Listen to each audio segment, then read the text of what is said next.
নমস্কাৰ কনফিউজিং কিউৰ অন্যতা ভিডিঅ'ত আপোনালোকক স্বাগতম জনাইছোঁ মোৰ নাম কৈলাশ বৰা আৰু আজিৰ এই ভিডিঅ'টোত আমি ডিছকাছ কৰিম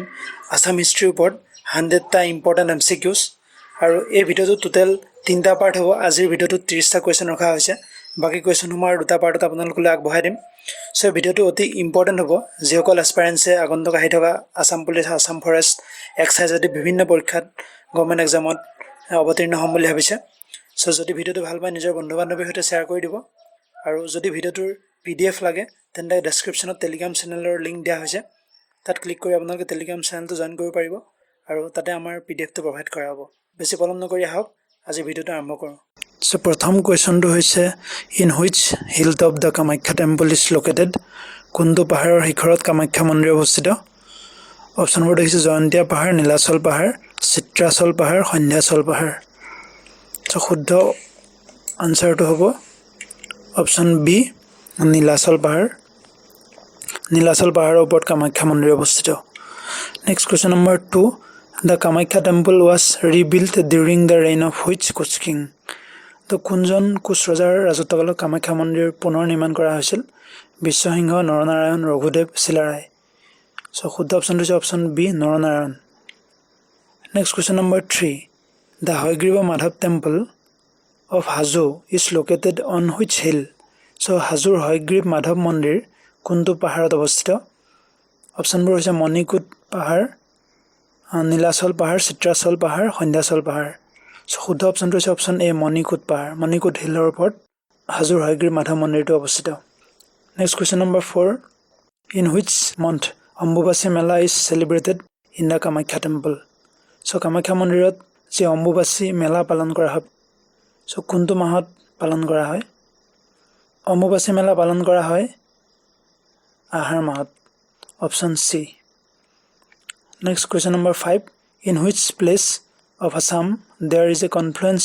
of 3 high pilgrimages for the Hindus Muslims and Buddhist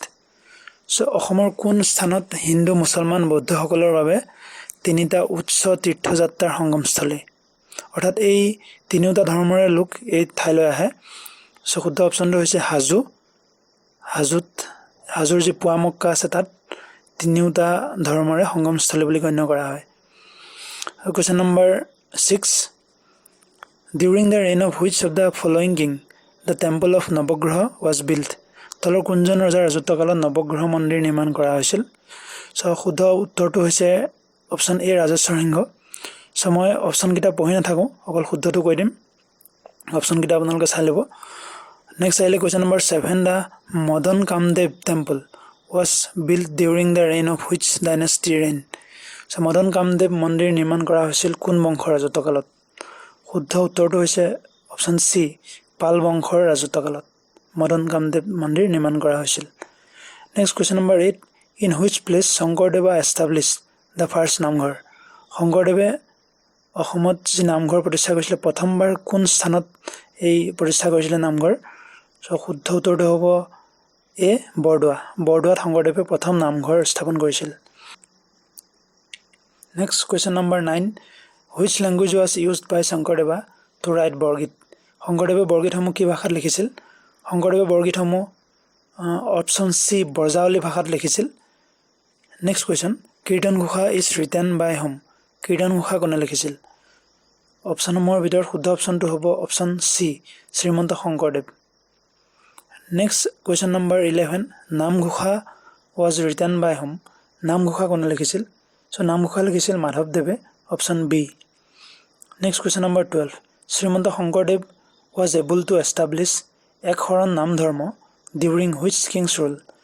Srimanta শংকৰদেৱে যিটো ধৰ্ম প্ৰচাৰ কৰিছিলে সেইটোক একশৰণ নাম ধৰ্ম বুলি কোৱা হয় আৰু এই নাম ধৰ্ম কোনজন ৰজাৰ ৰাজত্বকালত তেওঁ প্ৰচাৰ কৰিছিল চ' শুদ্ধ উত্তৰটো হ'ব অপশ্যন চি নৰনাৰায়ণ কোচ ৰজা নৰনাৰায়ণৰ ৰাজত্বকালত শংকৰদেৱে এই ধৰ্ম প্ৰচাৰ কৰিছিল question number 13 in which year did Srimanta Sankardev বৰ্ণ চ' শ্ৰীমন্ত শংকৰদেৱৰ জন্ম চনটো সুধিছে শ্ৰীমন্ত শংকৰদেৱৰ জন্ম চনটো হৈছে অপশ্যন চি 1449 অৰ্থাৎ 1449 চনত শ্ৰীমন্ত শংকৰদেৱৰ জন্ম হৈছিল question number 14 what was the name of the mother of Srimanta Sankardeva Srimanta শংকৰদেৱৰ মাতৃৰ নাম So আমি সকলো জানো এটো অপশন এ সত্য সন্ধ্যা question number 15 when did Sankardeva died শংকৰদেৱৰ মৃত্যু কেতিয়া হৈছিল so শুদ্ধ উত্তৰটো হ'ব অপশন ডি 1569 so 1569 চনত শংকৰদেৱৰ মৃত্যু হৈছিল next what was the capital of the Burman dynasty of Kamrup কামৰূপৰ বৰ্মন বংশৰ capital ক'ত আছিল অৰ্থাৎ ৰাজধানী ক'ত আছিল so শুদ্ধ অপশনটো হৈছে অপশন এ প্ৰাগজ্যোতিষপুৰ কামৰূপৰ যি বৰ্মন বংশ আছিল তেওঁলোকৰ ৰাজধানী আছিল Pragjyotishpur next question number 17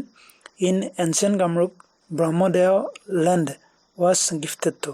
so প্ৰাচীন কামৰূপত ৰজাসকলে ব্ৰহ্মদেও ভূমি উপহাৰ দিছিল তো এই ভূমি কাক দিছিল so শুদ্ধ অপশনটো হ'ব অপশন ডি ব্ৰাহ্মণসকলক ৰজাই এই ব্ৰহ্মদেও ভূমি উপহাৰ হিচাপে দিছিল next question number 18 the earliest historical dynasty of Assam was অসমৰ প্ৰথম ঐতিহাসিক বংশ so অসমৰ প্ৰথম ঐতিহাসিক বংশ আছে অপশন বি বৰ্মন বংশ so যেহেতু অসমত বিভিন্ন সময়ত বিভিন্ন বংশৰ শাসকে শাসন কৰি গৈছে তো ইয়াৰে প্ৰথম বংশটো হৈছে বৰ্মন বংশ তাৰ পিছত আহিলে শালস্তম্ভ বংশ তাৰ পিছত আহিলে পাল বংশ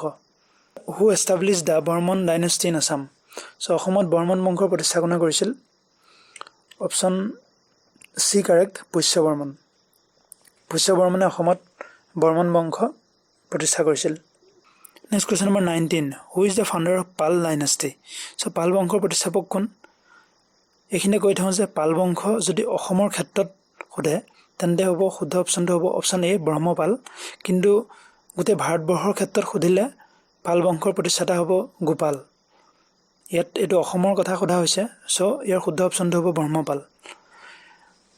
question number 20 what was the staple crop in ancient Assam so প্ৰাচীন অসমত প্ৰধান শস্য কি আছিল so প্ৰাচীন অসমৰ প্ৰধান শস্য আছিল ধান option C next question number 21 the name of the Kamrupa ruler who left his seal at Nalanda so নালন্দাত seal এৰি যোৱা কামৰূপৰ শাসকৰ নাম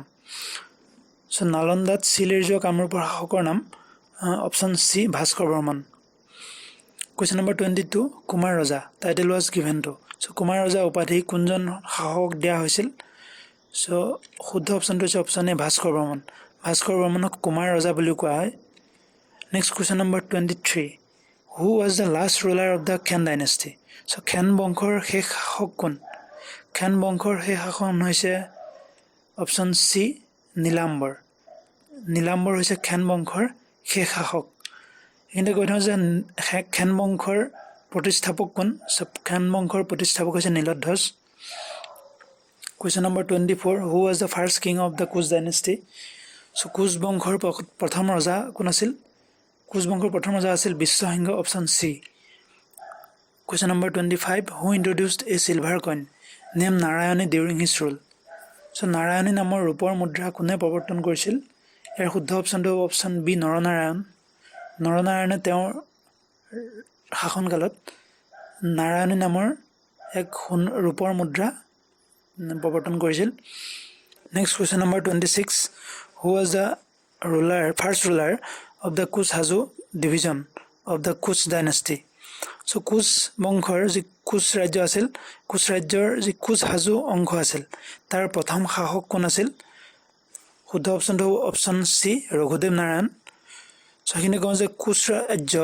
নৰনাৰায়ণৰ মৃত্যুৰ পিছত দুটা ভাগত ভাগ কৰা হৈছিল এটা হৈছে Kush বিহাৰ আৰু Kush Hazu ইয়াৰ Kush বিহাৰ অংশৰ শাসন চলাইছিল লক্ষ্মী নাৰায়ণ তেওঁ নৰনাৰায়ণৰ পুত্ৰ আছিল নেক্সট যি Kush Hazu অংশ আছিল এই Kush Hazu অংশৰ ৰাজত্ব কৰিছিল ৰঘুদেৱ নাৰায়ণ আৰু ৰঘুদেৱ নাৰায়ণ আছিল চিলাৰায় পুত্ৰ next question number 27 Sriharsha was a famous king of which dynasty so Sriharsha কোন বংশৰ প্ৰখ্যাত ৰজা আছিল so Sriharsha শালস্তম্ভ বংশৰ শ্ৰেষ্ঠ ৰজা আছিল অপশন ডি আৰু Sriharshaক হৰ্ষদেৱ বুলিও জনা যায় next question number 28 who was the first king of Assam to perform অশ্বমেধ যজ্ঞ so অশ্বমেধ যজ্ঞ পালন কৰা অসমৰ প্ৰথম ৰজাজন কোন option C Mahendra Barman next question number 29 Dimapur was the capital of so Dimapur কাৰ ৰাজধানী আছিল ডিমাপুৰ কছাৰীসকলৰ ৰাজধানী আছিল option A next question number 30 which city was called the city of eastern astrology কোনখন চহৰক পূৰ্বৰ জ্যোতিষ চৰ্চাৰ নগৰ বুলি জনা গৈছিল অপশ্যন এ প্ৰাগজ্যোতিষপুৰ প্ৰাগজ্যোতিষপুৰ নামটোৰ অৰ্থ হৈছে পূৰ্বৰ জ্যোতিষ চৰ্চাৰ নগৰ গতিকে ইয়াৰ লগতে আমাৰ আজি প্ৰথম পাৰ্টটো শেষ হৈছে